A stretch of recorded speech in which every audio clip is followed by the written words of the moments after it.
இப்போது புதிய அறிமுகம் ஆச்சி ஹோட்டல் சாம்பார் 50 கிராம் ரூபாய் 20 மட்டுமே. வணக்கம். தற்போது நள்ளிரவில் புதுச்சேரியில் ஃபெஞ்சல் புயலானது கரையை கடந்திருக்கிறது. தற்போது புதுச்சேரியில் என்னென்ன பாதிப்புகள் ஏற்பட்டிருக்கின்றன, அங்க இருக்கக்கூடிய கள நிலவரங்கள்? கஷ்டத்துக்கு உதவாம அப்புறமேட்டா பேட்டி எடுத்து போட்டு எந்த பிரயோஜனமுமே கிடையாது. ஃபெஞ்சல் புயலானது புதுச்சேரி அருகே கரையை கடந்துள்ள நிலையில் இந்த புயலானது ஒட்டுமொத்தமாக புதுச்சேரியை ருத்ர தாண்டவம் ஆடிவிட்டு சென்றுள்ளது என்று கூற வேண்டும். ஏனெனில் நேற்று மதியம் முதல் பெய்த இந்த கனமழையானது நள்ளிரவு வரை தொடங்கியது. குறிப்பாக கூற வேண்டுமென்றால் அதிகாலை 3 மணி வரை இந்த கனமழையானது பலத்த காற்றுடன் வீசி கனமழை பெய்தது. இதன் காரணமாக புதுச்சேரி நகர பகுதியில் உள்ள பல்வேறு பகுதிகளில் முழங்கால் அளவிற்கு அவர்களது வீடுக்குள்ள இந்த மழை நீரானது உட்புகுந்துள்ளது. மேலும் பல்வேறு பகுதிகளில் இருந்தவர்கள் மேடான பகுதிக்கும் அவர்களை பாதுகாப்பான முகாம்களில் தங்க வைக்கப்பட்டுள்ளனர். தற்பொழுது நாம் பிள்ளைத்தோட்டம் பகுதியில் நின்று கொண்டிருக்கிறோம். இந்த வீட்டினுள், அதாவது அவர்களது முழங்கால் அளவிற்கு இந்த மழை நீரானது உட்புகுந்துள்ளது. இதன் காரணமாக இவ்வீட்டில் வசிப்பவர்கள் கடுமையான அவதிக்குள்ளாகி உள்ளனர். இது குறித்து அவர்களிடமே நேரடியாக கேட்டு தெரிந்து கொள்ளலாம். ஆமாம், சொல்லுங்கம்மா, இந்த மழையானது இதுக்கு முன்னாடி இது போல் வீடு உள்ளார தண்ணி வந்திருக்கா, இல்லை இது எப்படி பார்க்குறீங்கம்மா? இல்லை, இதுக்கு முன்னாடி வரும், ஆனால் இந்த அளவுக்குலாம் வந்ததில்லை. அந்த சைடு பார்த்தீங்கன்னா தெரியும், நான் பிரிண்ட் வச்சுருக்கேன், கம்ப்யூட்டர் வச்சுருக்கேன். ஆனால் இந்த அளவுக்கு தண்ணி இல்லை. இது கொஞ்சம் தண்ணி வரும்போதே வேறு ஏதாவது வழி பண்ணியிருந்தாங்கன்னா இவ்வளோ பிரச்சனை கிடையாது. ஒரு பொருள் கிடையாது. இப்போது ஃப்ரிட்ஜு போயிடுச்சு, வாஷிங் மிஷின் போயிடுச்சு, பீரோவில் துணி போயிடுச்சு. அதெல்லாம் கூட எடுத்து துவைச்சிக்கலான்னு வச்சுக்கோங்க. நைட்டு ஃபுல்லாக எப்படி இந்த தண்ணியிலே நிற்க முடியும்? அதுதானே இப்போ மெயின் பிரச்சனையே. வீட்டில் ஒரு பெரியவங்க இருக்காங்க, ஒரு பாப்பா இருக்கா, ஏற்றி வீட்டில் விட்டுருக்கோம். இந்த வாய்க்காலெல்லாம் சரி பண்ணியிருக்கலாம். அன்றைக்கி நான் வந்தாங்க ஒருத்தவங்க, போஸ்ட் கொடுத்துட்டு போனாங்க. நான் அப்பயே கேட்டேன், நீங்கள் வரீங்க இப்படி இடுப்பானியை வச்சுட்டு போஸ்ட் கொடுத்துட்டு போகிறீங்களேன்னு நான் கேட்டேன். இல்லைம்மா, நான் செக் பண்ண சொல்லியிருக்காங்க அப்படின்னு சொல்லிட்டு போயிட்டாங்க. நேற்று ஃபுல்லாக எல்லாருக்குமே ஃபோன் அடிக்கிறோம். அவசர நம்பர்னு ஒன்று கொடுத்தாங்க, அவங்களுக்கு ஃபோன் அடிக்கிறோம், அவங்களும் எடுக்கலை.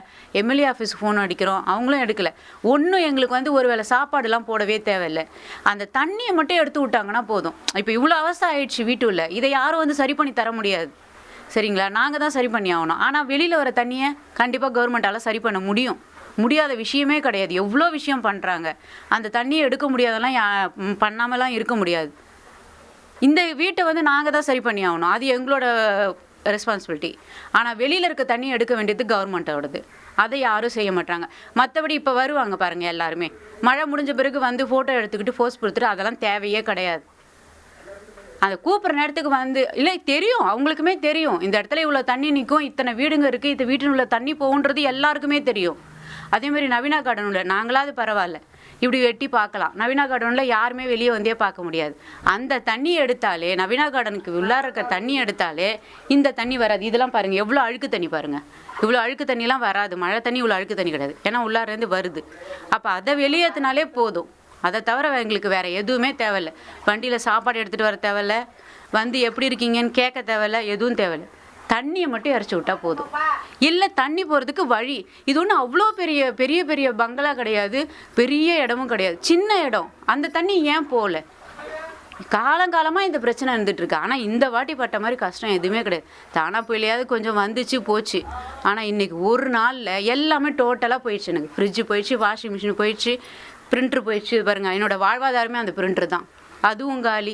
என்ன பண்ண முடியும்? இதுக்கப்புறம் யார் வந்தாலும் வேஸ்ட்டு தான்.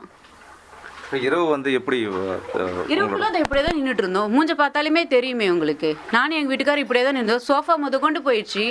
உட்காரத்துக்கு சோஃபா தான் இருக்குது, ஒரு கட்டில் தான் இருக்குது. கட்டில் அளவுக்கு தண்ணி, அதுக்கு மேலே நாங்கள் எங்கே உட்கார முடியும்? இல்லை, குழந்தை மட்டும் எழுத்து வீட்டில் இருக்குது, எங்கள் அம்மா எழுத்து வீட்டில் இருக்காங்க. அவங்க வீடுமே சின்ன வீடு. நாங்கள் நின்றுக்கிட்டே தான் இருக்கோம் நைட்டு ஃபுல்லாக.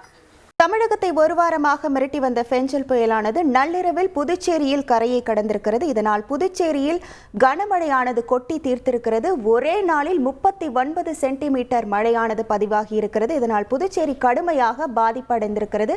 அந்த நேரடி காட்சிகளை நாம் பார்த்து கொண்டிருக்கிறோம். தொடர்ந்து நேரலையில் நம்மோடு புதுச்சேரியிலிருந்து செய்தியாளர் எழில் இணைகிறார். வணக்கம் எழில், தற்போது புதுச்சேரியில் இருக்கக்கூடிய கள நிலவரங்கள்? புயல் கரையை கடந்திருந்தாலும் தொடர்ச்சியாக இந்த காற்றின் வேகமானது அதிகப்படியாக வீசி வருகிறது. மழை ஓய்ந்திருந்த நிலையில் இந்த வீடுகளுக்குள் புழுந்திருந்த இந்த மழை நீரானது வடிவதற்கான வாய்ப்பு இல்லை. ஏனெனில் தொடர்ச்சியாக, அதாவது மாவட்ட ஆட்சியர் குறிப்பிட்டது போல, வரலாறு காணாத அளவில் இந்த மழையானது பெய்ததன் காரணமாக கடலுக்குள் நீர் போவதற்கான வாய்ப்புகள் இல்லை. ஏனெனில் அங்கங்கே பல்வேறு பகுதிகளில் சாக்கடைகளில் அடைப்பு ஏற்பட்டுள்ளது. அதேபோல் இங்கு இருக்கும் நீரானது வடிவதற்கும் வாய்ப்பு இல்லை. மாவட்ட நிர்வாகம் சார்பில் மின் மோட்டார்கள் மூலம் நீரை வெளியேற்றினாலும் அவை வெளியேறி மீண்டும் செல்வதற்கான வாய்ப்புகள் குறைவு. ஏனெனில் புதுச்சேரி நகரப்பகுதி முழுவதும் முழங்கால் அளவிற்கு இந்த மழை நீரானது தேங்கியுள்ளது. இருந்த பொழுதிலும் மின் மோட்டார் மூலம் நீரை வெளியேற்றினால் அவை கடலில் செல்வதற்கான வாய்ப்புகளும் மிகவும் குறைவாக உள்ளது. நேற்று இரவு முதல் தொடர்ச்சியாக கனமழை மற்றும் பலத்த காற்றின் காரணமாக பல்வேறு இடங்களில் மரங்கள் வேரோடு சாலைகளில் சாய்ந்தது. இதன் காரணமாக மின் வயர்கள் அருந்து புதுச்சேரி முழுவதும் அந்த மின் இணைப்பானது துண்டிக்கப்பட்டுள்ளது. இதேபோல் மக்கள் தங்களுடைய இன்னல்களை சொல்ல முடியாத ஒரு சூழ்நிலையில் உள்ளனர். இரவு முழுவதும் வீடுகளுக்குள் மழைநீர் புகுந்ததன் காரணமாக இரவு முழுவதும் தூக்கமின்றி அவர்கள் தற்பொழுது வரை இந்த நீர் எப்பொழுது வடியும் என்ற ஒரு எதிர்பார்ப்போடு அமர்ந்து கொண்டிருக்கின்றனர். அதேபோல் இந்த மழை நீரானது வடியும் பொழுது உடனடியாக மின் இணைப்பை வழங்கி தங்களுக்கு போதிய ஏற்பாடுகளை செய்ய வேண்டும். இதேபோல் அவர்களுக்கு தேவையான உணவு உள்ளிட்ட அடிப்படை வசதிகளை செய்து தர வேண்டும் என்ற ஒரு கோரிக்கையை முன்வைத்துள்ளனர். புதுச்சேரி கள விவரங்களை வழங்கியமைக்கு நன்றி திரு எழில்குமார். இப்போது புதிய அறிமுகம் ஆச்சி ஹோட்டல் சாம்பார் 50 கிராம் ரூபாய் 20 மட்டுமே.